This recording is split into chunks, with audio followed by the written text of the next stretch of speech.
গ্রামে বাড়ি করার ক্ষেত্রে অনুমতি বাধ্যতামূলক সব ক্ষেত্রে নয়।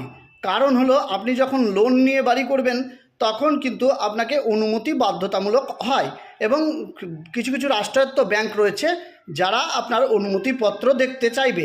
এই অনুমতিটা আপনারা গ্রাম্য ক্ষেত্রে বা গ্রাম্য এলাকার ক্ষেত্রে পঞ্চায়েতের কাছ থেকে অনুমতি নিতে পারেন, এবং আইনেও সেই সংস্থান রয়েছে। শুধু লোন নেওয়ার ক্ষেত্রে নয়, এমনি যারা সাধারণ পাবলিক রয়েছে তারাও কিন্তু সেই আইন অনুসারে অবশ্যই পঞ্চায়েতের কাছ থেকে অনুমতিপত্র নিতে পারেন।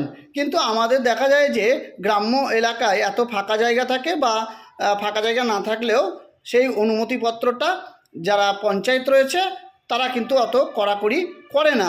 যেমন পৌরসভার ক্ষেত্রে আপনাকে মাস্ট করতে হয়, এবং পৌরসভার অনুমতি যদি না থাকে পরবর্তী ক্ষেত্রে আপনার ফাইন লাগে। গ্রামে কিন্তু সেরকম নিয়ম